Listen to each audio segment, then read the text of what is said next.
Hi, this is Daniel. So I am at a bar across the street, or right next to the Fox Theater, where the debates will be tomorrow. So I am just hanging out, getting ready to go to my next stop.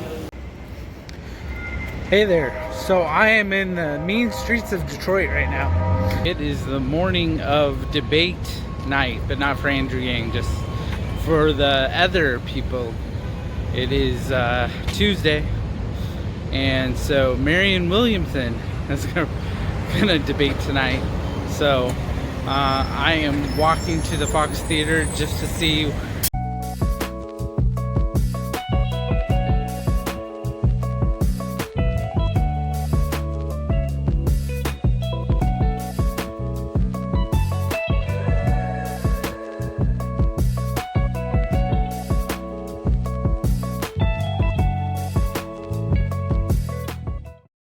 I am at the event for the first night of debates, the Yang Gang event.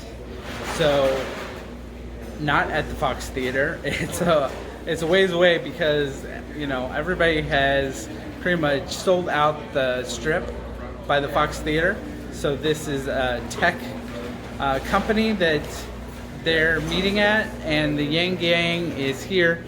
Grassroots Yang Gang, Fred the Felon is over there, and then they're setting up the merch table right there. Yes, and flyers, and the crowd is slowly gathering over there. So that's what's going on. So behind the scenes here, behind the scenes of the Yang Gang, people with their math hats are already here. So excited to be in this wonderful, beautiful city here for our second debate, and we couldn't be more happy to see you all here. So I'm going to bring out a huge Yang supporter. He is our New Hampshire surrogate. He's doing wonderful, wonderful work there. And we're going to get him in here to talk to you a little bit about what we're doing. Steve! In case you weren't sure, I am not Andrew Yang. But I'm still all right. I am Steve Marchand. I'm a senior advisor on the campaign, and I bring warm tidings from the very important state of New Hampshire. I met Andrew in January. Spent an hour with him. We got a cup of coffee in Manchester, New Hampshire. And at the end of the hour, I realized that I had met somebody that was not like very many people I had met before. And in New Hampshire, we get to meet a lot of presidential candidates. Andrew was and is different. 2 months later, he came back, and I knew that I had found the next president of the United States when I took him snowmobiling, and he handled that with flying colors. He's a beast. We'll take him this December again, right before he wins the New Hampshire primary. So here's the thing. I think I'm preaching to the choir here right now. I got a feeling. But we have been working and watching and preparing. And I think tomorrow night you're going to see what you guys already know, but what the rest of the country is quickly finding out. The real clear politics average of all the national polls. Yesterday was the first time that Andrew had moved up to the number 6 position.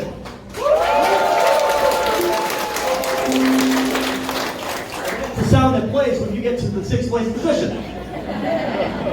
And all these senators, and all these members of Congress, and all these governors, all these people with titles, Andrew, less known than virtually any one of them, has been methodically going from 20th to 15th to 10th to 8th to 6th.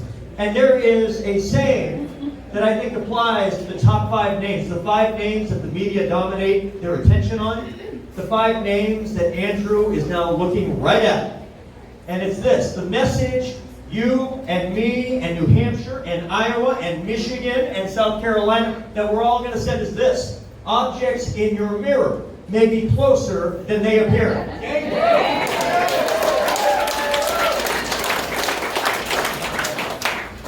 He's going to excel tomorrow night. We are excited. He will be traveling America throughout the month of August and beyond. He will be on the fall debate stage this September and October because of people like you. He is meeting the polling requirements. He has met the donor requirements. I don't even know what that is. But here's the thing. He doesn't do it by trashing Donald Trump all day. I have a question for you. Are you here because you're against something, or are you here because you are for something?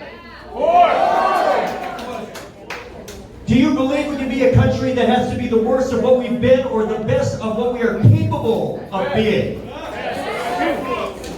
It turns out Donald Trump got elected in 2016. He was the wrong answer to the right question. Yes. Andrew Yang is the right answer to the right question.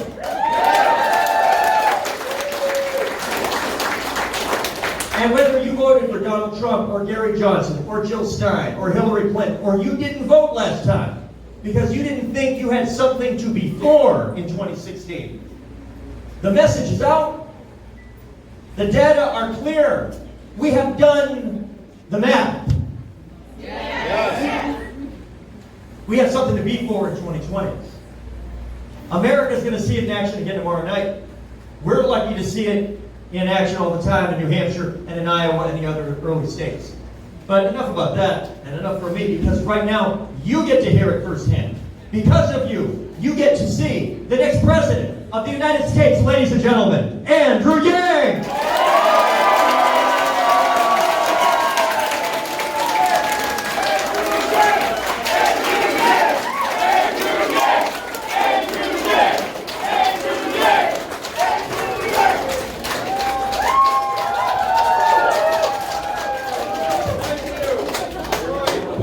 Thank you, Detroit. Let's give it up again for Steve Marchand.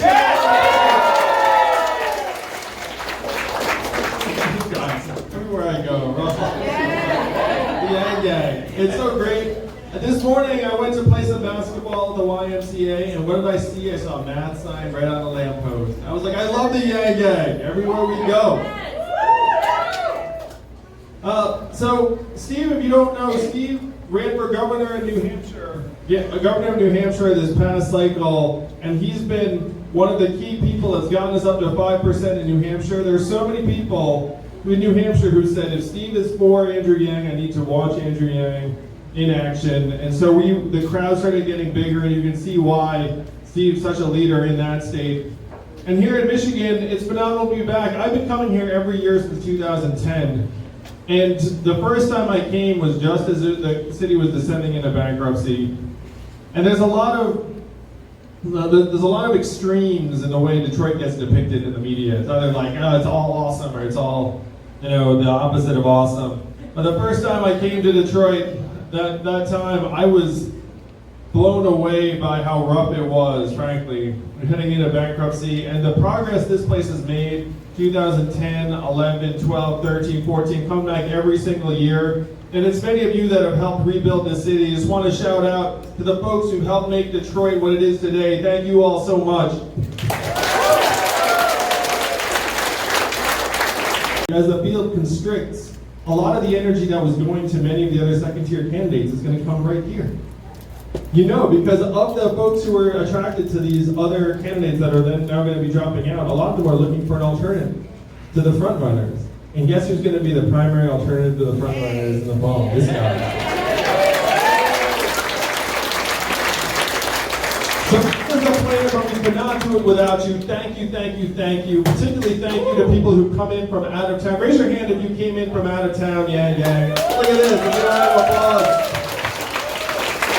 Yeah, Lacey, Russell, everyone's like, all the people, familiar faces. I can't tell you what a joy it is to come and see people. Like, it doesn't matter where I'm in the country, like, I see familiar faces, I see all the passion and love and support for this movement that we're building. It's incredible, and it's invigorating. I can't thank you all enough. And one of the lines that we're going to make sure and get out there tomorrow night is that Donald Trump got some of the problems right, but his solutions were all wrong. And the opposite of Donald Trump is an Asian man who likes that. Let's make America think harder. Thank you all the best.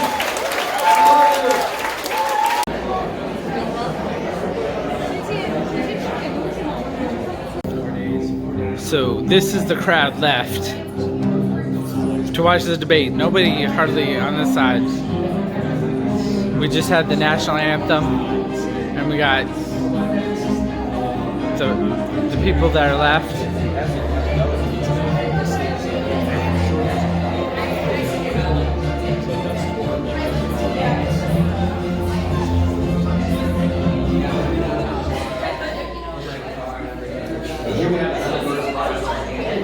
Okay, say hey, gang gang. Woo!